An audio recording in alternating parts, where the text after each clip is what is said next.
Andrew Wright, Secretary-General of the Mission to Seafarers and, perhaps more importantly today, Chairman of the International Christian Maritime Association, the umbrella body which brings together most of the frontline port-based welfare operators.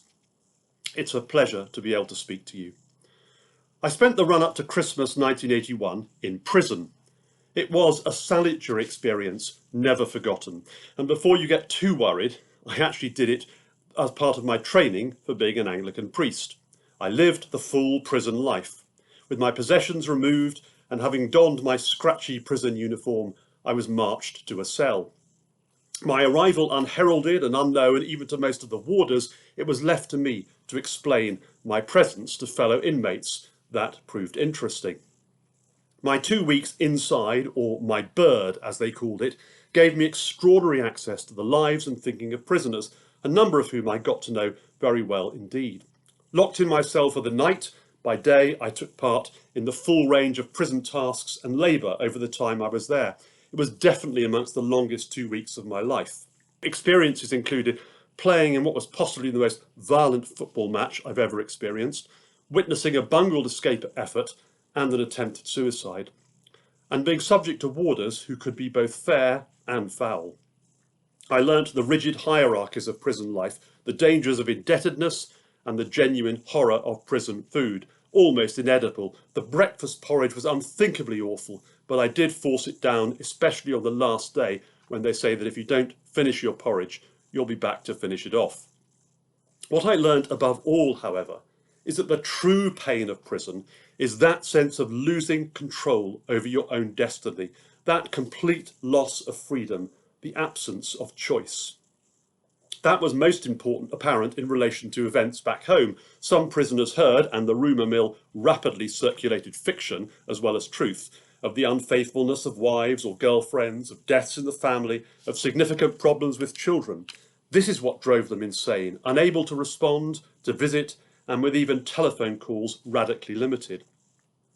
Feeling that loss of control is not something limited to prison. Indeed, all of us have probably had more than a taste of it during these recent lockdowns. Seafarers often talk to chaplains about life on board as being akin to serving time. In a normal year, seafarers are prone to long periods of isolation, limited contact with home, and often learn of news long after it's happened. But recent events have been anything but normal. Throughout the pandemic, we've seen huge numbers of seafarers unable to go home at the end of their contracts. Much needed shore leave has been denied, access to medical care has been difficult to arrange, and more than 1,100 seafarers have been caught up in the scourge of abandonment. Seafarers have suffered an intense loss of control over their lives and destinies, but as I learnt so graphically while in prison, such a feeling is often the source of great and acute distress, with potentially crippling impacts on mental health and well-being. One port director recently asked me a question. I've never been asked it before, and it was a very good one. I've been reading all this stuff about modern slavery, he said. How can I be sure the vessels entering my port are not containing elements of slave labour? Given that this was somewhere in the United Kingdom, I was able to reassure that this was unlikely, given the standards to which we operate, the vigilance of our authorities, and the rigour with which compliance is pursued. However, I came away with some reservation about what might appear to have been complacency on my part. My instincts and experience tell me that there are dangers in assumptions. During the 14 years I've worked in the maritime welfare sector, first with fishing and then with commercial seafarers, I've seen for myself the dark underbelly of the industry to which seafarers and fishers can be cruelly exposed. I'm proud that the maritime welfare charities have never shied away from exposing and tackling injustice and dealing with the fallout on individuals and crews. My time at the Fishermen's Mission coincided with the arrival of many foreign seafarers to work in the UK. They initially arrived on transit visas, which were never intended for that purpose. I quickly learned that some of these men had been employed through extremely dodgy, indeed criminal, overseas recruitment agencies, demanding exorbitant fees, which were frequently borrowed from very high-interest loan sharks, putting families deep in debt. Sometimes they were promised excellent vessels, only to find themselves living and working for a year or more on a small fishing trawler, quite possibly without a toilet, and in one case I came across no running water. One man I met showed me his contract. His original one had been torn up and disposed of at the airport, and a new one was given him. It had just 3 clauses. 1, his name. 2, I promise to do all that the captain tells me. And 3, I understand that I will not be paid for 3 months, and if my work is unsatisfactory, wages due can be used to repatriate me. There is much more to be said about this. It was clear that whatever the rights and wrongs of the system, some skippers maintained a strong welfare eye on their overseas crew. In other cases, life was truly appalling for these men. The Fisherman's Mission, working in partnership with others, including Stella Maris, worked long and hard and eventually with success to get the problem recognised and to get it visible, and ultimately to support just, legitimate and proper use of foreign labour in this industry. But this was one area of life which, even in the UK, very easily came close or indeed absolutely crossed the line into modern-day slavery. In a foreign country with dubious immigration status, passports likely removed, limited pay, far from home and maybe with only basic language skills, these men knew what it was to have that debilitating sense of losing control over your own destiny. It is a state of extreme powerlessness and absolute dependence on others who may or may not have your best interests at heart. During that period, I also visited the Falkland Islands, where my time coincided with the arrival of the squid fishing fleets, mainly from Korea and Taiwan. I heard stories while there of crew who jumped into the South Atlantic while these vessels are fishing off the islands. Many had died, I was told. During the 10 days I was there, we had 3 jumpers. They were all rescued, although one was in a serious condition. I visited them in hospital. To jump into the South Atlantic is an act of absolute desperation. It was a dramatic introduction to me of the abuses in deep sea global fishing, realities now well rehearsed in the media, but without full resolution, although the new ILO fishing convention may prove a helpful tool. Crew have been on board for 2, 3, 4 years, sometimes hardly ever in port, given that food, fish and fuel is often transshipped at sea. We know of physical abuses, of rumours of killings, of elaborate systems of fining designed to minimise pay, of passports removed and extreme movement restriction when in port. I've been told that when in port, sometimes crew are kept below decks. Conditions on board can be horrific. This really is a hidden and murky world where the gaps between trafficked labour and simple exploitation are blurred. Modern slavery within the technical definitions in some cases, something close to it in others. Across the maritime welfare charities and agencies, including us at the Mission to Seafarers and our London International Shipping Week partners, the Seafarers Charity, Stella Maris and Sailor Society, there has been a deep, historic and continuing commitment to tackling issues of exploitation and injustice. The Mission to Seafarers, for example, back in the 19th century, we were active in tackling the issue of crimping. While this may sound like a form of hairstyling, it was something much more unpleasant. During the 1880s, the Reverend Robert Boyer ran a vigorous campaign against the practice, one which ultimately played its part in the creation of the Transmission of Wages scheme.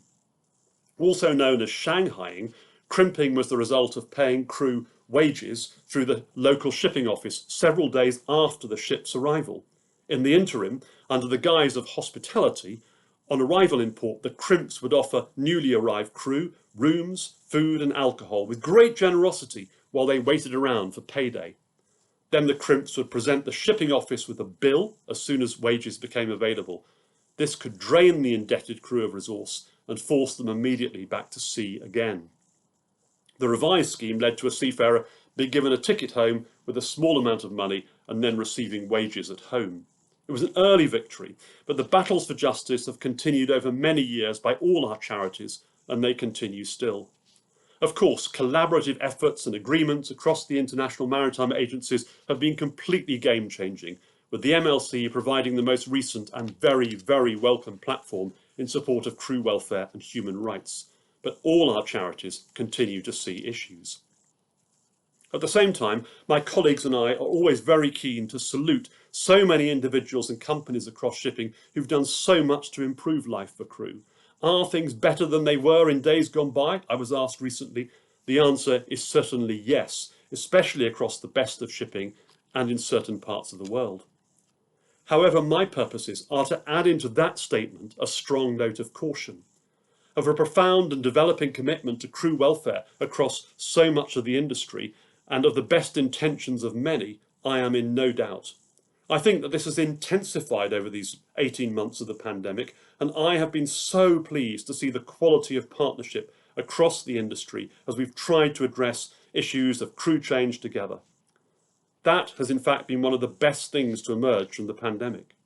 I've been so impressed with many shipping and management and crewing companies in terms of the extra mile they've gone in trying to get crew home, often at huge cost, and in arranging additional support for crew in numbers of ways, including helplines, access to counselling, and much more. However, it also remains the case that in corners of our industry there is some nasty stuff, with the recent increase in abandonment cases a matter of serious concern. Some increased visibility of cases has been helpful, not least the coming ashore on the Dubai beach of the MT Iber, covered in detail in a recent Sunday Times magazine article, as well as in swathes of the global press. This was a case that the Mission to Seafarers was closely involved with.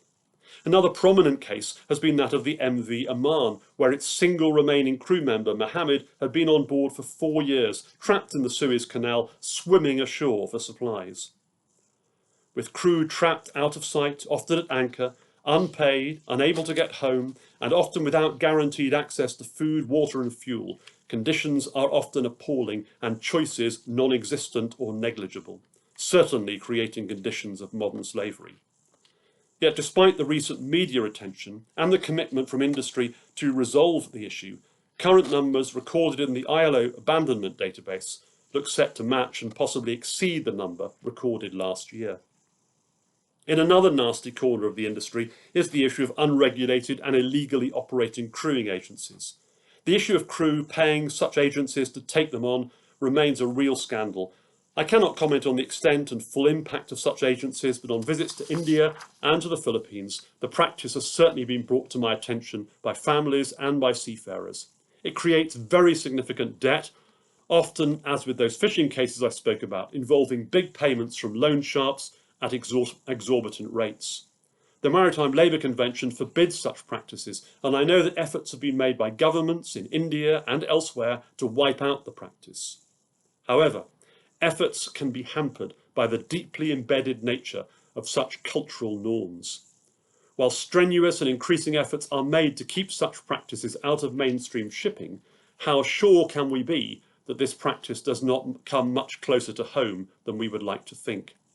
How can short-term charterers, for example, ensure absolute transparency in terms of the circumstances of their crews?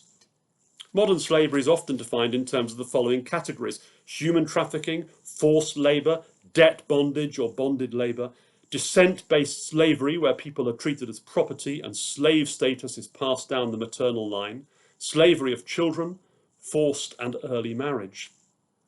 At first glance, it's easy to breathe a sigh of relief as far as our industry goes when you read this list. However, one element for sure rears its head, as I've mentioned above: indebtedness, where crew take on huge loans to obtain work, loans that can eliminate their choices for years to come and potentially lead to threats to themselves and their families.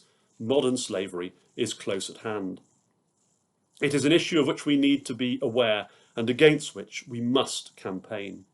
Similarly, crews on abandoned vessels often believe they must stay aboard even if they have the choice to leave and even if conditions are quite appalling. Where ships are abandoned in non-MLC countries or where no insurance is in place, the pressures are especially acute. They feel they must stay because it's their only chance not to lose wages, which may in addition be servicing debt. This is a trap which again can create conditions tantamount to modern slavery. All this aside, we have to be ever mindful that the inevitable realities of our industry can make our core workforce deeply vulnerable. Our crews are away for very long periods of time. They're cut off from the normal safety nets which most of us take for granted, our networks of family and friends. They're cut off to a large extent from easy and confidential access to medical and psychological support. They're cut off from the ability to step outside the front door and find some space and peace. They are utterly dependent on the actions, choices and decisions of others. And seafarers often exist in a hidden and remote world, unseen. Even in normal times, it makes for a situation of significant vulnerability. In addition, the pandemic has reminded us of the scandalous lack of full global recognition of seafarers as essential workers, despite the utter dependence of us all on the heroism of these men and women. Witness the sheer immorality of the gulf between the way in which airline crews are pampered and preened and fast-tracked with the lot of seafarers seeking to go home after a 10, 11, 12-month contract. Then there is the problem of communication, especially for those crews for whom shore leave is disallowed or declined, and yet you have no easily and freely or at least cheaply available Wi-Fi on board ship. This means full cut-off from their families. Many, including us as welfare agencies, have done all we can to bridge the gap through this period as in normal times. Gangway visitation, personal shopping, medical supply delivery, emergency response, delivery of Wi-Fi units, family support, digital intervention, and most recently, support with vaccination programs wherever that's been impossible. But, and it's a big but, we all recognise yawning fragilities in the system which have human costs. The vulnerabilities of normal times have been very greatly magnified. The use and abuse of people within our industry demands constant attention and monitoring. I go back to my prison experience, to that complete loss of control over choices, over your own destiny, over your own life, and that of your families. At an extreme level, this creates the vulnerabilities and dependencies that can create conditions which I would argue can approach the psychological and perhaps physical realities of modern slavery. Our ships, even our good ships, can in effect become prisons. I believe that this pandemic has brought a new awareness of seafaring both within and without our industry. And I reiterate my conviction that many in maritime have worked with huge energy to resolve the problems with creativity, compassion, and an absolute focus on seafarer well-being. This has been fantastic, but we recognise two things. Firstly, that in the darker corners of our industry, the well-being of seafarers is far down the agenda, and sufferings and abuses can still be very real. And secondly, that even on the lighter side, there can be no room for complacency. Failure of governments in relation to key worker status has left us frustrated and angry. It must be resolved. But even if that's fixed, our industry will always be one where we must be constantly on the lookout for vulnerabilities tipping over into a form of slavery. As we look beyond the pandemic, it's our paramount duty to learn lessons and redouble our efforts to ensure that our industry is marked by that deep humanity for which most of us long. Essential worker status, contract length, ease and freedom of onboard communication, pay and conditions, shore leave issues, ensuring crew size and mix maximise the chance of healthy onboard community. All these demand our attention as we seek a long-term human legacy from these terrible months, and as we seek to give all crew a sense of proper control over their own destinies and effective choices. So to that port director who asked if there was any risk of modern slavery in his port. Maybe I was too quick to reassure. We can never be complacent. It can happen, perhaps in the most surprising ways, and on our very doorsteps. How easy and how frightening it is, especially in our maritime world, to lose control of your own destiny and choices. There is no room for complacency anywhere. We must be vigilant and continue to ensure our workforce can enjoy a fulfilled life without fear of any kind of enslavement. Finally, something by way of an advertisement. The 4 charity partners are collaborating on the London International Shipping Week Charity Conference, meeting the welfare needs of seafarers in a digital age. Our thanks go to Immersat for sponsoring this conference and to the LASW Organising Committee for providing this opportunity to speak to the maritime world on behalf of all 4 charities. The Mission to Seafarers, the Seafarers Charity, Stella Maris and Sailor Society. We all greatly value the support we're given by the industry and substantially depend on it. We encourage you to attend the conference and reach out to us. The link should come on your screen at the end of this video. With many thanks, and perhaps I'll see you there, either in person or online. Thank you.